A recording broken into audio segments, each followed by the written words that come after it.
C'est bon.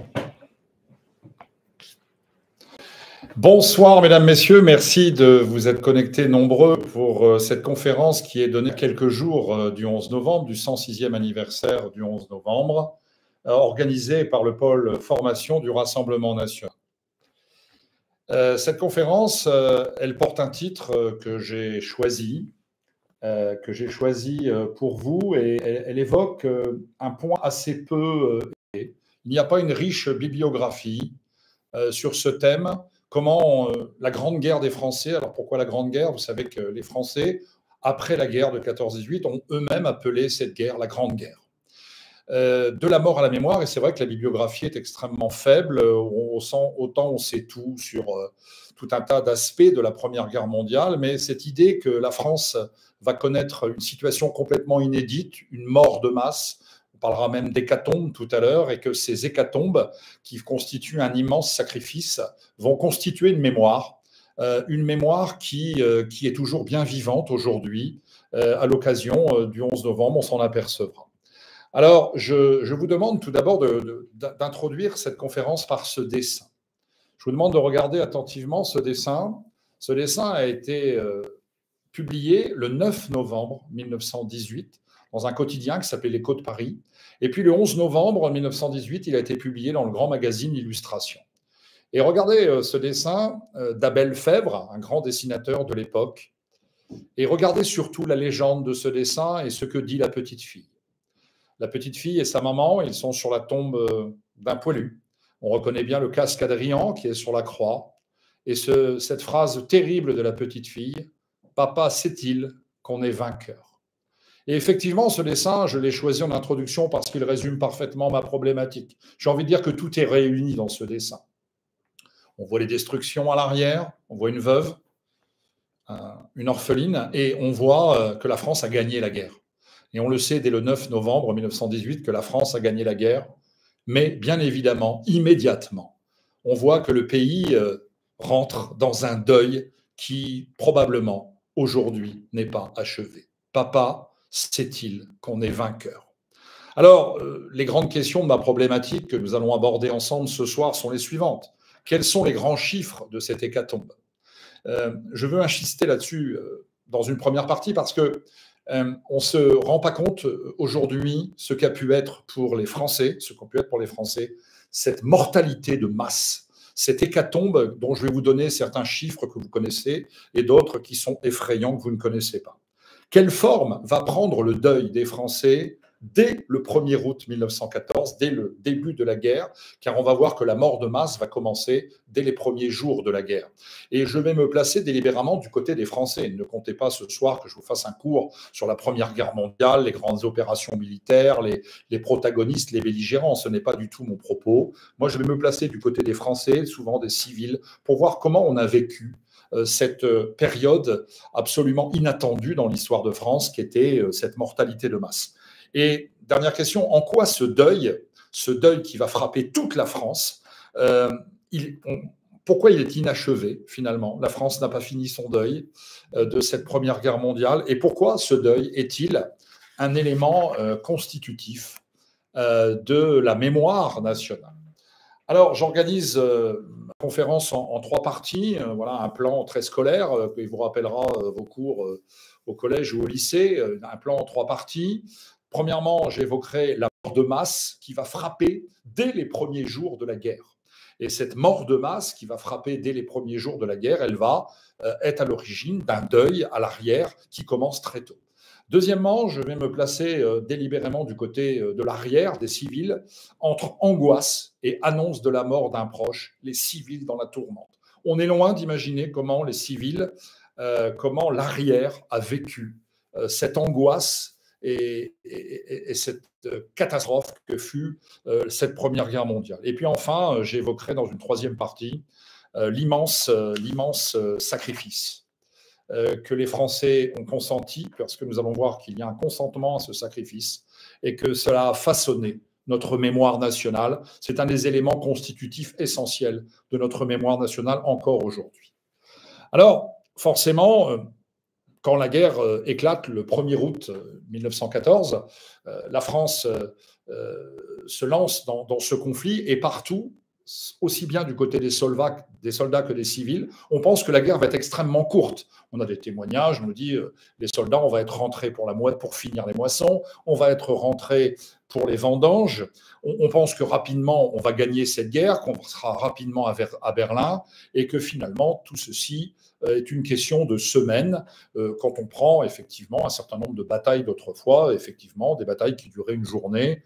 Là, on pense que ça va vite être réglé. Mais rapidement, on va s'apercevoir qu'on va rentrer dans un conflit qui va être extrêmement long. Et dès le mois d'août 1914, et permettez-moi d'insister sur ce mois d'août 1914, on va tout de suite découvrir une réalité. Cette réalité, c'est qu'on est entré dans la guerre industrielle. C'est-à-dire que de nouveaux armements sont maintenant disponibles. J'en citerai deux. Deux seulement parce qu'ils sont à l'origine de cette mortalité de masse des soldats français. La mitrailleuse, qui va faucher probablement des dizaines et des dizaines de milliers de soldats français, et l'artillerie. L'artillerie qui va devenir, pendant la guerre de 14-18, la reine des batailles, remplaçant ce qu'on appelait autrefois l'infanterie, la reine des batailles, ce sera l'artillerie. Et s'ils ajoutent à ça l'utilisation à partir de 1915-16 des gaz de combat, etc., nous allons avoir un armement qui va provoquer immédiatement une mort de masse. Alors, je vous demande de regarder quelques chiffres. L'immensité du sacrifice, le bilan humain de la guerre de 14-18 pour les Français. 1 383 000 soldats français ont été tués. 1 383 000 soldats français ont été tués. On pourrait ajouter que sur ce 1 383 000, il y a à peu près 250 000 disparus. Certains historiens prétendent même que le nombre de disparus est bien au-delà, parce que bien évidemment, on a retrouvé souvent les corps, mais souvent on ne les a pas retrouvés non plus. Ils ont été enfouis dans le champ de bataille. C'est 4 300 000 blessés. Je n'évoquerai pas le sort des blessés. Ça pourrait faire l'objet d'une conférence. La gestion des blessés, les mutilés, les gueules cassées, vous le savez, les invalides de guerre qui vont marquer l'après-guerre pendant des années et des années. On va les voir dans la rue, on va les voir dans la société, et ils vont profondément marquer les Français. 600 000 veuves, j'insiste là-dessus, 600 000 veuves, et presque 1 million d'orphelins. C'est un cataclysme que les Français n'ont quasiment jamais connu dans leur histoire. Et regardez ce chiffre terrible, 36% des soldats qui avaient entre 19 et 22 ans, 36% des soldats qui avaient entre 19 et 22 ans en 1914, au moment de la déclaration de la guerre, ont été tués. C'est-à-dire que la guerre va frapper particulièrement les jeunes garçons, bien évidemment, et ça aura des conséquences extrêmement négatives sur l'après-guerre, les fameuses classes creuses, l'effondrement démographique, des naissances qui n'auront pas lieu, qui auraient dû avoir lieu dans les années 20 normalement et qui n'auront pas lieu, et qui seront à l'origine de l'hiver démographique français qu'on va connaître pendant longtemps. Je voudrais vous donner deux chiffres qui sont terribles. Et avant de vous donner ces deux chiffres, je voudrais vous rappeler que quand l'armée française était engagée en Afghanistan au début des années 2000, rappelez-vous, un jour, l'armée française a eu 10 morts. Les soldats français sont tombés dans une embuscade, nous avons eu 10 morts. L'annonce de ces 10 morts a provoqué un véritable choc médiatique, un choc politique, et elle a provoqué un choc dans l'opinion française. La France venait de perdre 10 soldats en une journée. Regardez, je vous ai sélectionné deux dates. Le 22 août 1914. La bataille des frontières, l'armée française était montée vers la Belgique, parce que les Allemands avaient attaqué par la Belgique, je vous le rappelle. Et cette bataille des frontières, parce qu'elle se déroule à la frontière franco-belge, en une journée, l'armée française va avoir 21 035 morts. 21 035 morts en une journée. Vous voyez qu'on rentre immédiatement dans l'hécatombe. Dès les premiers jours d'août, alors on pense tous à des grandes batailles comme Verdun, le chemin des Dames, la bataille de la Somme, qui ont été très meurtrières, mais regardez cette journée du 22 août. Je voudrais vous donner un chiffre pour mon département, l'Ille-et-Vilaine. En Ille-et-Vilaine, le 22 août, parmi ces 21 035 morts, pour l'Ille-et-Vilaine, c'est 859 morts. Pourquoi ? Parce qu'il y avait beaucoup de régiments bretons, le régiment d'infanterie breton qui combattait dans cette région de la frontière franco-belge. Et donc, vous imaginez le choc brutal. En une journée, on perd 21 000 soldats. Il y a encore pire. Le 25 septembre 1915, le général Joffre, le généralissime qui commande l'armée française, décide de lancer 2 grandes offensives en Champagne et en Artois. Ces offensives seront terriblement meurtrières. Elles vont faire en une journée 23 416 morts. En une journée. Rendez-vous compte, ces 2 chiffres, je vous les ai donnés pour vous montrer l'ampleur de ce que vont vivre les Français et ce qui va se passer à l'arrière à l'annonce de ces décès de masse. Vous savez que ces mortalités très fortes, particulièrement celles de 14 et de début 15, sont provoquées par des offensives lancées par des généraux qui ont une guerre de retard. Hein. On n'a pas anticipé l'artillerie, on n'a pas anticipé les mitrailleuses, et on lance des régiments entiers de soldats à l'assaut de lignes mitrailleuses allemandes, et nos piou-piou, nos soldats, nos poilus sont fauchés.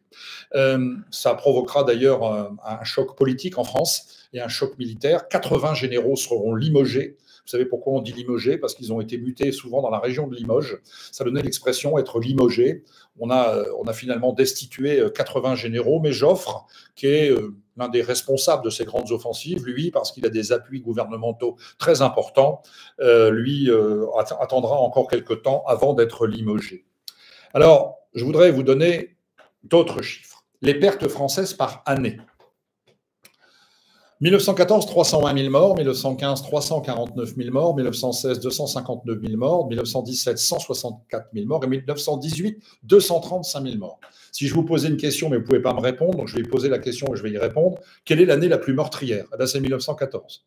Et c'est 1914 parce que, regardez, nous n'avons que 5 mois de guerre. La guerre éclate le 1er août. Hein, nous avons finalement 5 mois de guerre, et en 5 mois de guerre, on a 300 000 morts. C'est l'année la plus meurtrière parce que c'est l'année des grandes offensives. C'est l'année où on lance les soldats à l'assaut de nids de mitrailleuses ou de nids d'artillerie, et la mortalité est terrible. On notera également l'année 1915, extrêmement meurtrière. Ces offensives en Artois et dans la Champagne qui seront très meurtrières. On note aussi l'année 1918. Si ça s'arrête le 11 novembre 1918, on aura quand même 235 000 morts, ce qui est un chiffre absolument considérable. Ça, c'était pas prévu, tout ça. C'était pas prévu. Et immédiatement, on a un problème, c'est la gestion des morts. La gestion des morts sur le champ de bataille, parce que comme on n'a pas prévu cette mortalité de masse, l'armée française et son état-major n'ont pas prévu la gestion des morts, n'ont pas prévu la gestion administrative, c'est-à-dire prévenir les familles, organiser l'enterrement des morts. Et au début, comme on n'a rien prévu, ben on va procéder par des fosses communes. Les soldats sont enterrés dans des fosses communes sans être identifiés, et ça va provoquer immédiatement un immense choc dans l'opinion française, chez les civils, parce qu'on a une conception maintenant de plus en plus individuelle de la mort, et on veut des tombes individuelles. Les Français réclament des tombes individuelles, ce qui va nécessiter de l'administration militaire des efforts considérables. Regardez cette terrible photo. Nous sommes sur le front en 1915 ici. Vous avez au premier plan des cadavres qui ont été ramassés sur le champ de bataille par des soldats français. Ce sont des soldats français. Vous voyez le brancard au premier rang, et les morts sont dans un état absolument épouvantable, parfois morts depuis plusieurs jours. Et ce soldat là, qui a un masque sur la tête, eh bien, il est chargé, comme d'autres, d'essayer d'identifier les morts. Alors, comment identifie-t-on les morts? Eh bien, logiquement, chaque soldat possède une petite partie métallique où il a son nom, son numéro de matricule, soit autour du cou, soit autour de son poignet. Ils les mettaient souvent autour de leur poignet, les soldats français. Et on va essayer d'identifier. Et vous voyez, on va les enterrer dans un cimetière de front. Ce que vous avez derrière, ça s'appelle un cimetière de front. C'est un cimetière qui est très proche du champ de bataille, où on va commencer méthodiquement à enterrer les soldats qu'on va identifier dans des tombes provisoires. Ces tombes seront après supprimées, les soldats seront exhumés, j'en parlerai plus tard, pour les mettre dans les grandes nécropoles nationales qu'organisera l'État. Mais au départ, on est bien évidemment surpris. Et maintenant, je me place du côté des familles. Les familles n'ont pas d'informations de l'administration militaire. Aujourd'hui, quand un soldat est tué dans l'armée française, immédiatement, dans quelques heures après, la famille est prévenue, bien évidemment. Là, on ne prévient pas les familles parce qu'on n'a pas prévu de le faire. Et je voudrais pour vous montrer l'ampleur de l'hécatombe, vous dire que toutes les familles vont être touchées, et les familles vont même être touchées plusieurs fois.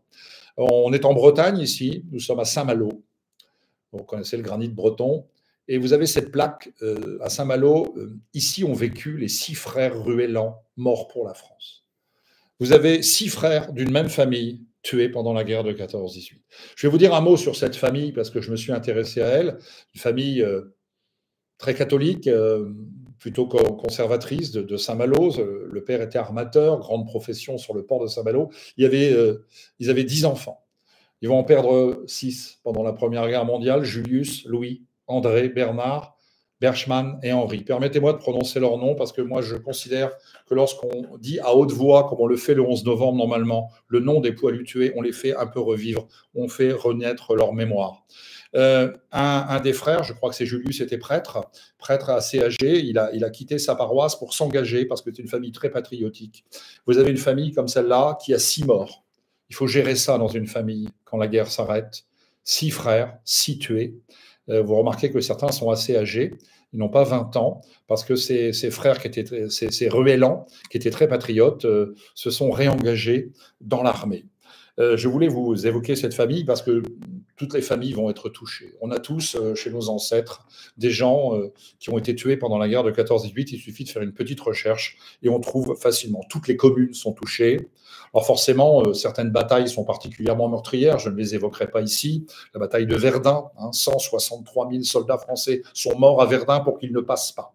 On ne passe pas. À Verdun, on meurt, mais on ne passe pas quand on est un Allemand. On meurt quand on est un soldat français.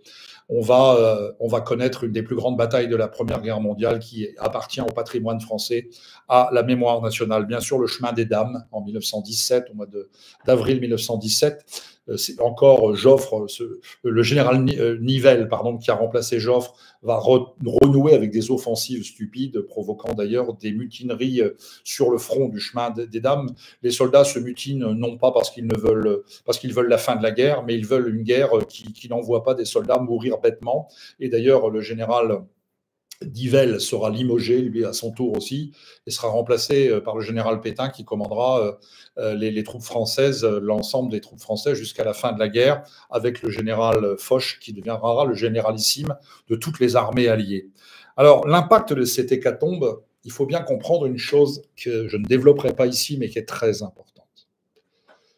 L'ampleur de l'hécatombe, la mortalité de masse, elle a une conséquence politique et militaire. Elle empêchera et rendra impossible toute solution négociée du conflit. Voilà, elle va créer un profond ressentiment dans l'ensemble de l'opinion publique et il n'est pas question de négocier un traité de paix. On ira jusqu'au bout. Vous avez derrière moi une affiche authentique de la Première Guerre mondiale, publiée en 1916.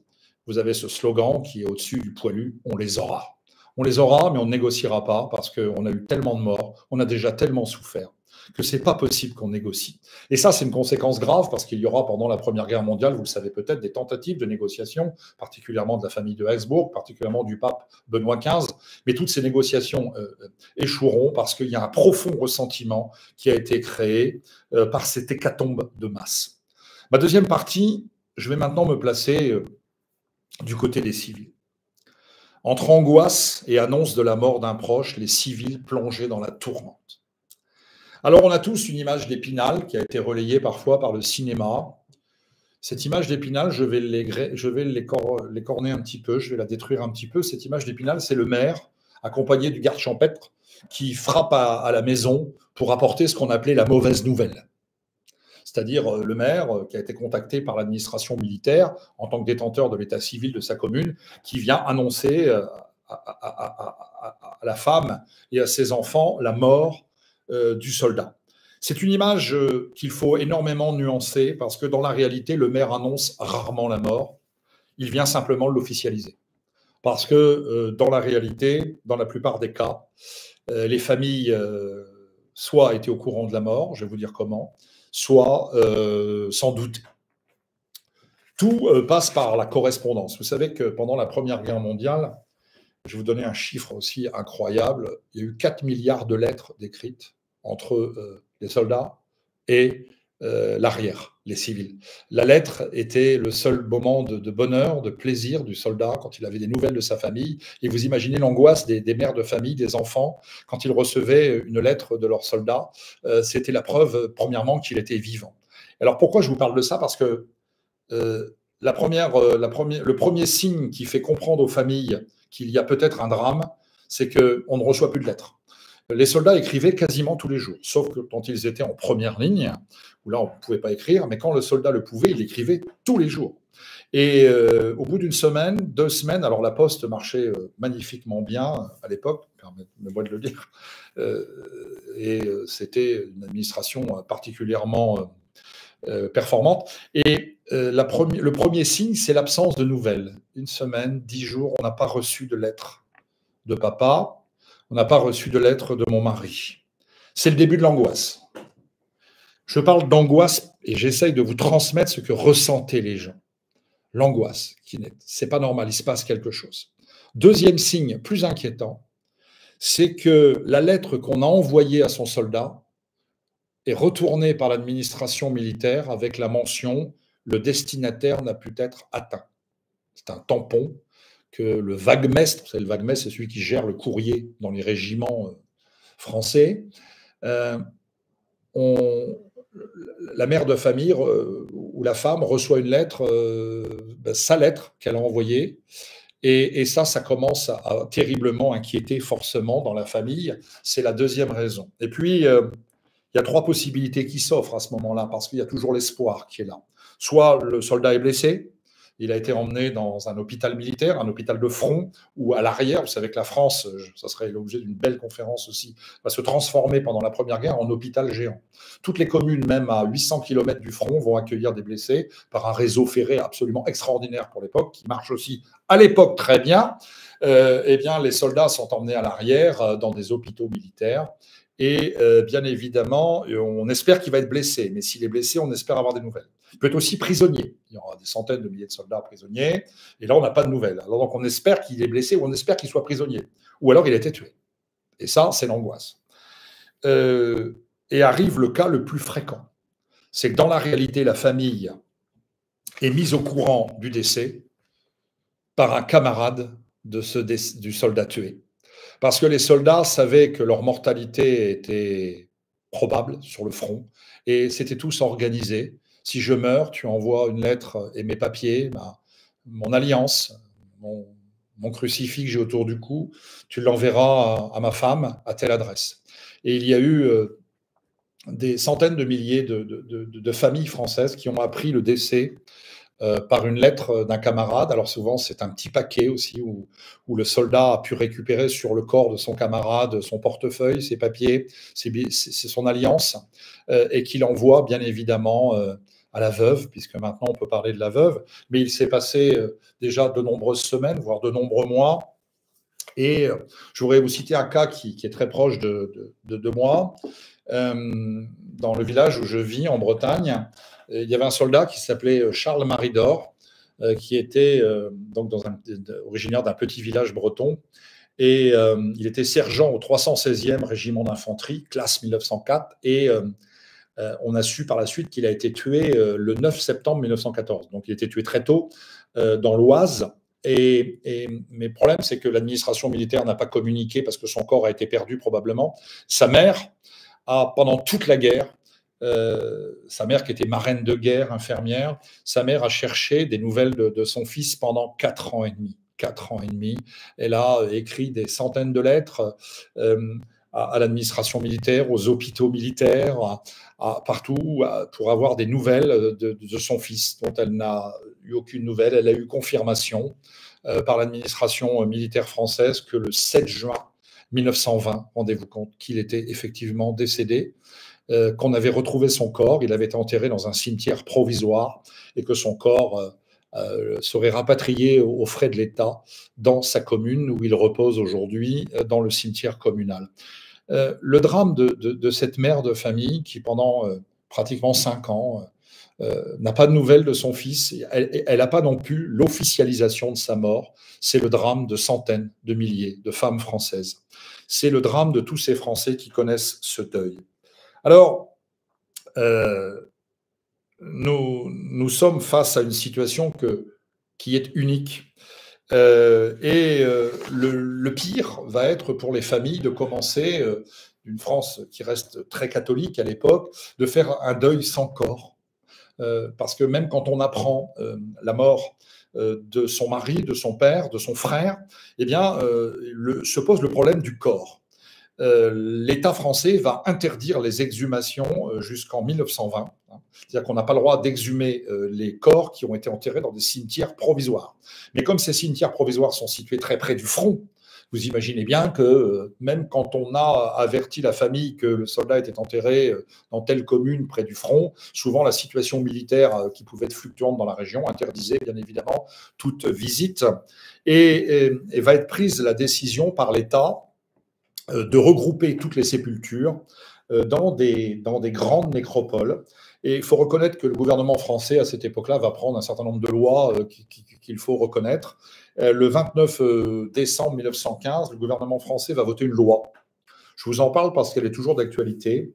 Enfin, va promulguer une loi votée par le Parlement que l'État s'engage à entretenir à perpétuité les sépultures des soldats tombés pour la France. Plus d'un siècle après la Première Guerre mondiale, et il faut reconnaître que cette loi est respectée et que les nécropoles nationales, les cimetières militaires français, sont impeccables et sont toujours entretenus aux frais de l'État. Mais on n'en est pas encore là, parce que pour l'instant, il n'y a pas de grande nécropole nationale. Les soldats sont enterrés souvent à la va-vite, soit dans des fosses communes, soit dans des cimetières de front très provisoires. Et les familles, à partir de 1914, 1915, fin 14, début 15, n'ont plus qu'une seule angoisse, récupérer le corps. Parce qu'on veut récupérer le corps de son père, de son mari, de son frère. Et là, on va avoir un conflit qui va éclater entre les familles et l'administration, parce que l'administration interdit toute exhumation. Ce sera qu'en 1920 qu'on va autoriser les exhumations pour éventuellement revenir dans les cimetières communaux. Donc on interdit les exhumations et on va avoir une véritable angoisse autour de la gestion de ces corps.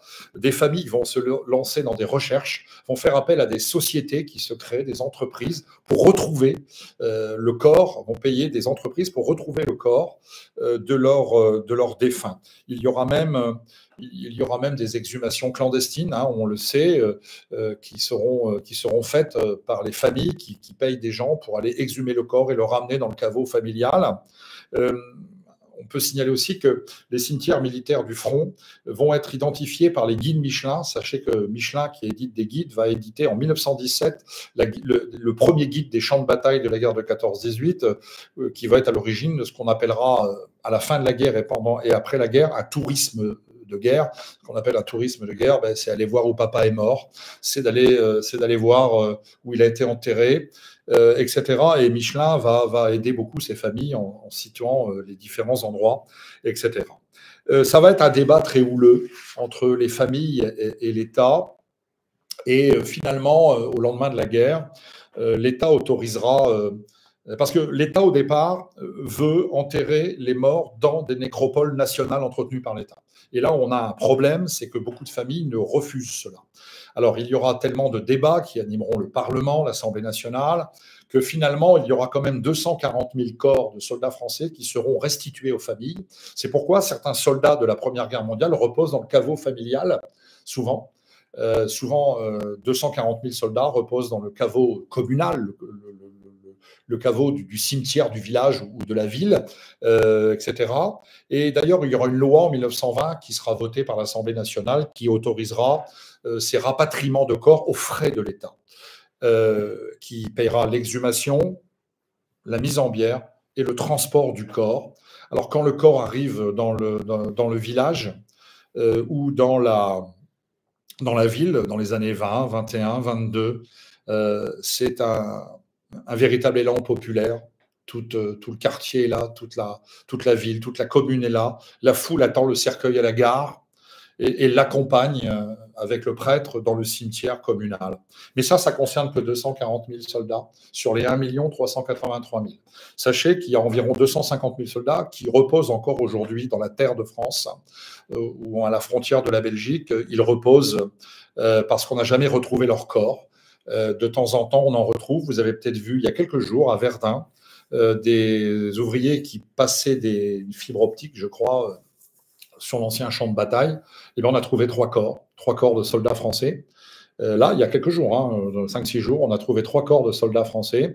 Alors, quand on trouve des corps aujourd'hui de soldats français, c'est le cas souvent à Verdun, où une grande partie des morts français ne sont pas identifiés et reposent sous la forêt de Verdun aujourd'hui. Quand on retrouve des corps, il y a deux solutions. Soit, alors là, l'État fait bien les choses, il faut quand même le reconnaître. Soit on identifie le corps grâce à la plaque. Alors à ce moment-là, si on a identifié le corps, il y a un enterrement militaire avec les autorités, représentants de la préfecture. On va faire une recherche généalogique pour voir si les familles, il y a encore des descendants. Et là, il y a un enterrement dans une nécropole nationale. D'accord. Si on n'identifie pas le corps, ce qui est souvent le cas, il sera mis dans un ossuaire, car toutes les nécropoles militaires ont aussi un ossuaire, une espèce de fosse commune, où sont enterrés les soldats ou les restes des soldats dont on n'a pas retrouvé l'identité. Les familles qui ont choisi de ne pas rapatrier les corps et qui ont choisi que ce corps repose dans les nécropoles nationales, eh bien, l'État votera aussi une loi qui autorisera un voyage gratuit pour aller se recueillir, pour que la famille puisse aller se recueillir sur la tombe de son défunt. Alors, on a de multiples photos. Je ne vous en ai pas mis ce soir. On a de multiples photos de ces familles qui vont dans les années 19, 20, 21, qui vont sur le corps, se recueillir sur le corps de leur défunt. C'est une France entière qui pleure. C'est une France entière qui est habitée par le deuil. C'est une France entière qui connaît une terrible situation dont on était loin de s'imaginer. La réalité, la voilà, vous voyez cette affiche, c'est une affiche, alors c'était pour un emprunt organisé par une banque, mais regardez ce terrible dessin de cette affiche où on voit une veuve et un jeune enfant sur un lit, et on aperçoit le cadre du poilu qui bien évidemment est décédé. Une France qui pleure, une France qui finalement connaît un deuil comme jamais on a connu dans son histoire. Nous abordons maintenant la troisième partie. Cette troisième partie va nous montrer comment l'après-guerre, quel est le visage de cette France. Alors, on a tous appris, où les médias véhiculent, ou le cinéma véhicule, que les années 20 auraient été les années folles. Vous savez, la mode féminine, les nouvelles musiques, les nouvelles tenues, la femme, la coupe à la garçonne, etc. Mais ça, j'ai envie de dire, même si je respecte cela, c'est les bobos parisiens de l'époque, ça. La France, elle ne connaît pas ça. La France du début des années 20, c'est une France qui est en deuil. C'est une France qui est en deuil, avec des gens qui vont envahir l'espace, les veuves. Les veuves, 600 000 veuves, et à l'époque, il faut montrer son deuil. Donc, ces femmes habillées en noir, on les voit partout dans les rues, dans les commerces. Elles habitent l'ensemble des communes françaises, et c'est l'un des visages du début des années 20 en France. Le noir devient la tonalité dominante de l'arrière. Il faut afficher son deuil. Alors, dès 1915, je reviens un petit peu en arrière, l'État indemnisera les veuves par une pension qui sera versée en fonction du grade. Dans les familles, qu'est-ce qu'on fait? Dans les familles, surtout quand on n'a pas récupéré le corps, ce qui est souvent le cas, eh bien, on va agrandir la photo du défunt, on va l'accrocher dans la pièce principale. Et puis, s'il est mort, identifié au combat, mort pour la France, déclaré mort pour la France, la famille va recevoir deux décorations, une médaille militaire et une croix de guerre.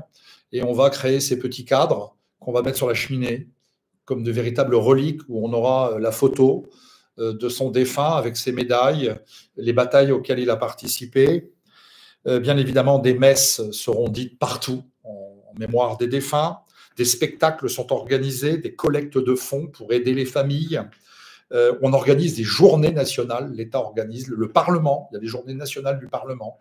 On organise des journées nationales pour collecter des fonds, pour aider les familles. parce que bien souvent, l'annonce, enfin, le décès d'un soldat, c'est aussi l'effondrement des revenus d'une famille, à une époque où les hommes, bien évidemment, étaient majoritairement ceux qui apportaient un salaire dans la famille. Alors, une France de deuil, oui. Les objets qui ont appartenu aux défunts, souvent renvoyés par le camarade ou l'autorité militaire, hein, parce qu'elle le fait aussi, font être l'objet d'un véritable culte. Des reliques, sont des reliques. Permettez-moi une petite digression. Preuve que notre époque a aussi perdu une partie de sa mémoire, c'est qu'aujourd'hui on les trouve en vente dans les vides-greniers. Bien évidemment, c'était inimaginable à cette époque. Le deuil va envahir l'ensemble de l'espace. Des affiches, des monuments, partout, la mort est présente. Et je voudrais aussi vous parler des orphelins. Presque 1 million d'orphelins. Regardez cette affiche, qui est une affiche émouvante, qui a été faite en 1916, on le sait, parce qu'elle évoque 1914, 15-16. Le gouvernement organise la Journée nationale des orphelins. Vous avez ces 2 enfants, bien évidemment, sur la stèle de leur père.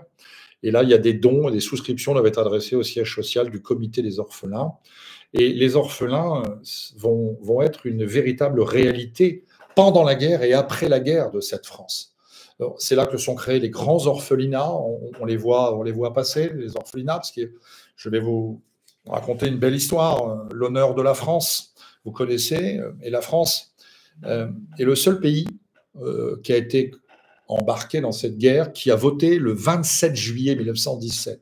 Le 27 juillet 1917, en pleine guerre, qui va voter une loi qui est tout l'honneur de la France. Cette loi, elle va créer le statut de pupille de la nation. Voilà, vous connaissez bien cela, car cette loi, elle est encore en vigueur aujourd'hui. L'article 1, je vous le lis, article 1.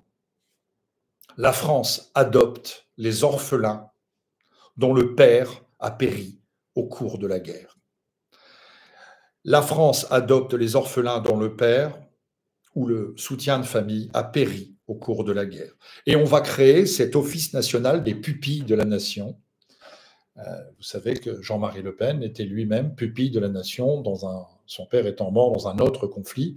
Et aujourd'hui, lorsqu'un soldat, un gendarme, un policier meurt, eh bien, ce statut de pupille de la nation, c'est-à-dire que l'État s'engage financièrement à assurer l'éducation, les frais d'éducation, etc., du jeune orphelin. On va organiser des journées nationales comme celle-là et on fait des quêtes à la sortie des églises, à la sortie des spectacles. Il y a partout des gens avec des troncs, on quête pour avoir de l'argent pour les orphelinats.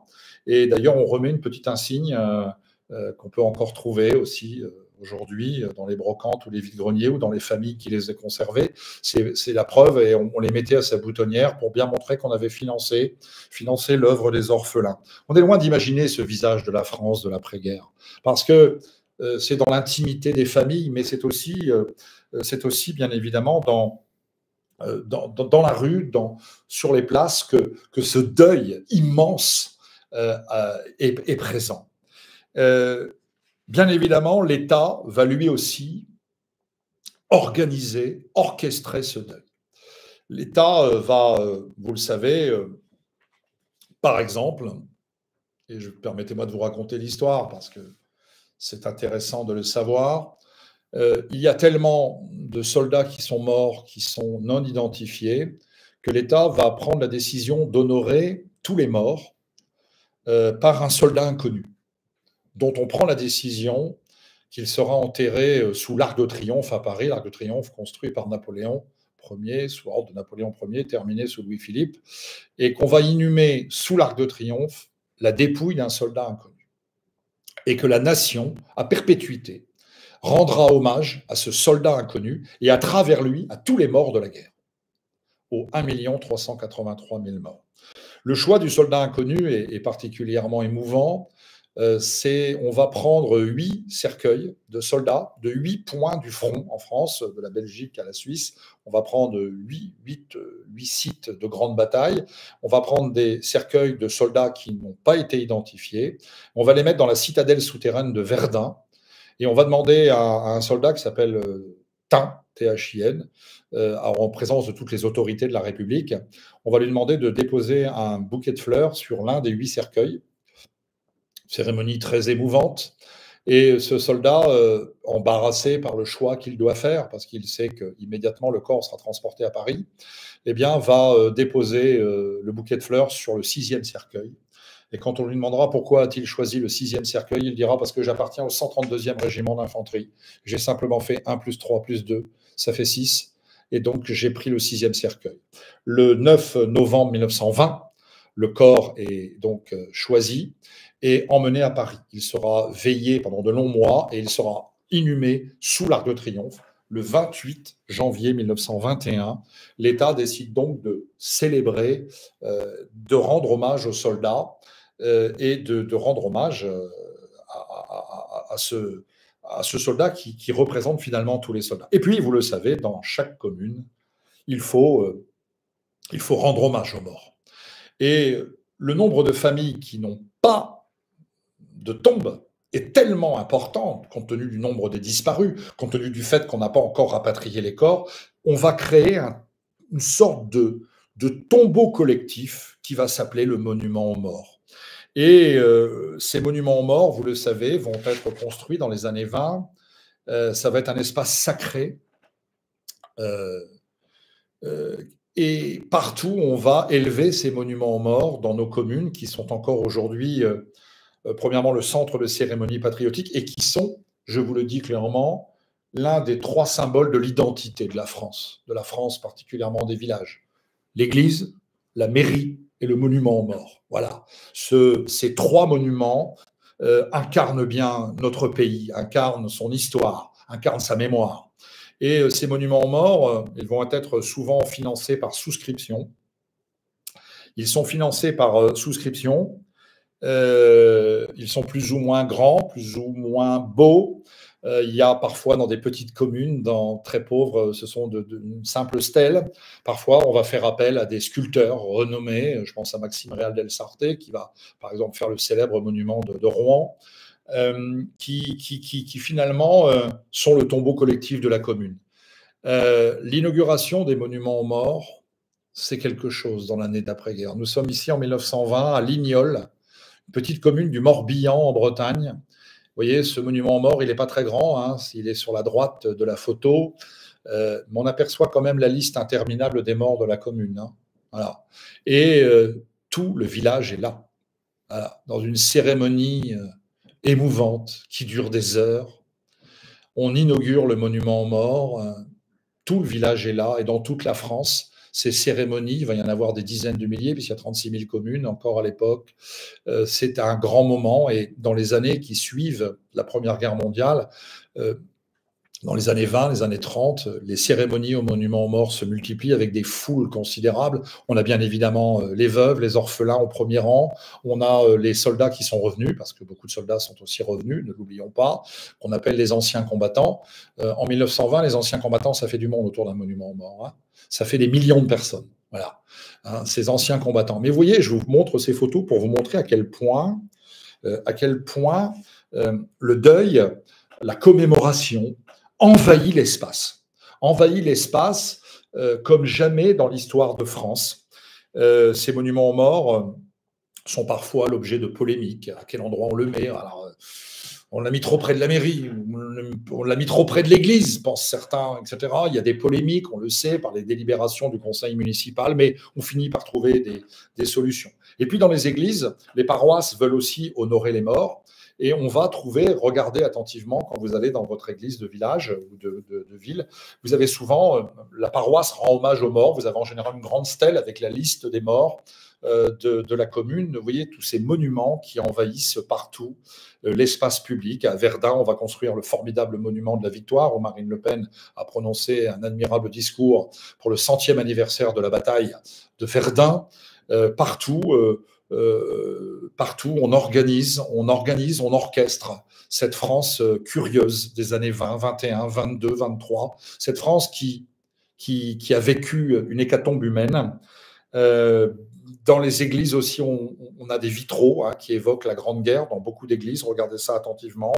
Et puis, dans les cimetières, les familles qui n'ont pas récupéré les corps, alors, soit parce que le corps n'a jamais été retrouvé, 250 000 Français quand même, 250 000 familles n'ont aucune nouvelle du corps de leurs défunts, ou alors ceux qui sont enterrés loin de la maison dans les nécropoles militaires, eh bien, on va mettre sur la tombe familiale une plaque. Ça peut être une plaque émaillée, ça peut être une plaque qui est gravée en l'honneur du poilu, parce que quand on viendra se recueillir sur la tombe familiale, eh bien, on pensera bien évidemment au soldat qui est mort. L'État, lui, va organiser ces grandes nécropoles nationales. Il y en a 253 en France, 253 nécropoles nationales. Et vous découvrez ici l'une des plus importantes. Nous sommes ici à Douaumont, sur le site de la bataille de Verdun. Vous apercevez au premier plan les tombes des soldats qui ont été identifiés. Ce sont des cimetières de regroupement, les nécropoles nationales, c'est-à-dire qu'après la guerre, l'administration française a exhumé tous les milliers de petits cimetières de front, dont vous avez aperçu tout à l'heure avec le monceau de cadavres qui était devant l'existence, et il y a des cimetières de regroupement qui sont créés dans les années 20. Et il y a deux solutions. Soit le soldat est identifié, il a droit à une tombe individuelle, soit il n'est pas identifié et il est enterré dans ce qu'on appelle un ossuaire. Dans les 253 nécropoles nationales, il y a toujours un ossuaire. Vous avez ici, au fond de la photo, vous apercevez le célèbre ossuaire de Douaumont, où repose, écoutez-moi bien, on estime 130 000 soldats. 130 000 soldats. Les corps de 130 000 soldats. Je vous signale que ceux qui ont déjà été à Verdun et Douaumont, on a aménagé des hublots et on voit les amoncellements d'ossements. Et moi qui ai emmené mes élèves des dizaines de fois, dans une dizaine d'années à Verdun, je voyais à chaque fois le choc qu'ils ressentaient lorsqu'ils apercevaient ces monceaux d'ossements qui montrent l'ampleur de l'hécatombe. Alors l'ossuaire de Douaumont est un des plus connus. C'est un monument... Pour moi, c'est un des monuments les plus émouvants de la France.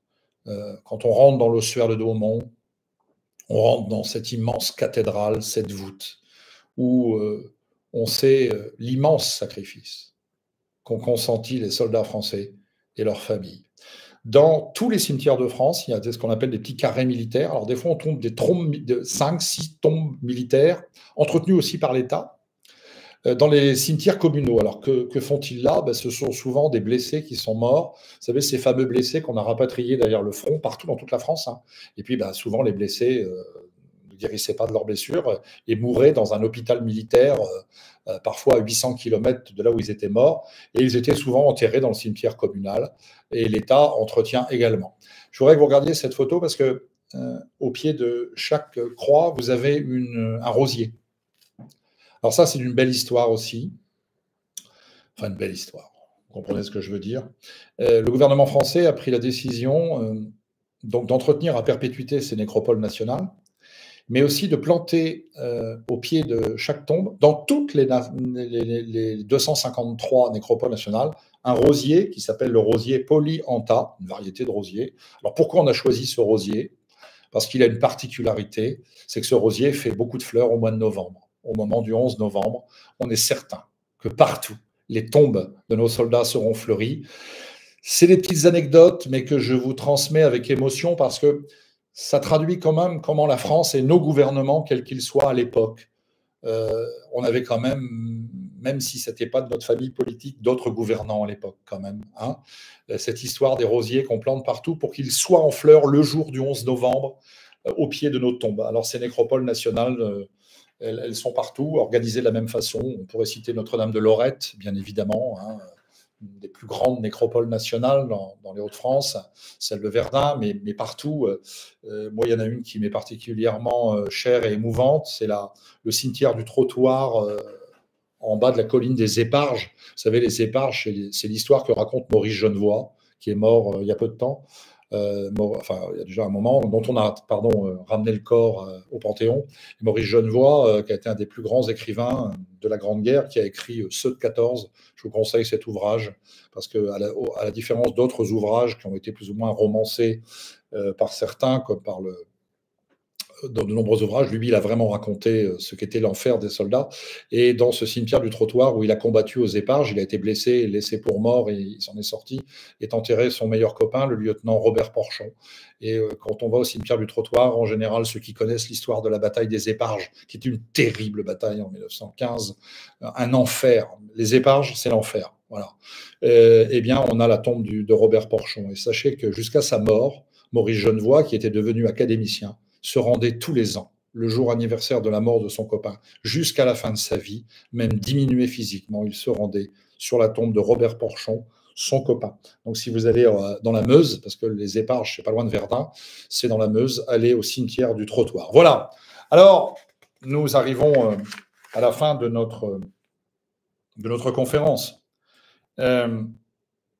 Permettez-moi une réflexion, une question qui est souvent traitée par les historiens avec des réponses que je ne partage pas toujours. Comment ont-ils tenu? Comment nos soldats dans cet enfer ont tenu? Mais je me replace à l'arrière. Comment les civils ont tenu face à cette hécatombe, face à cette mortalité de masse, face à cet immense deuil, face à ces angoisses qui ont parfois duré des années de savoir s'il était mort ou pas mort? Comment ont-ils tenu? Cela reste l'un des grands mystères de la Grande Guerre. Il y a des interprétations diverses, variées. Les historiens marxistes, gauchistes vous diront que c'était la propagande, etc. Dans la réalité, le peuple français était un peuple extrêmement patriotique. Nous avions été agressés par les Allemands. C'est eux qui étaient sur le sol français. Et le soldat français, il meurt pour son clocher. Il meurt pour son champ. Il meurt pour son usine. Il meurt pour son bureau. Il meurt pour sa famille. Il meurt pour la liberté, pour la souveraineté, pour son mode de vie.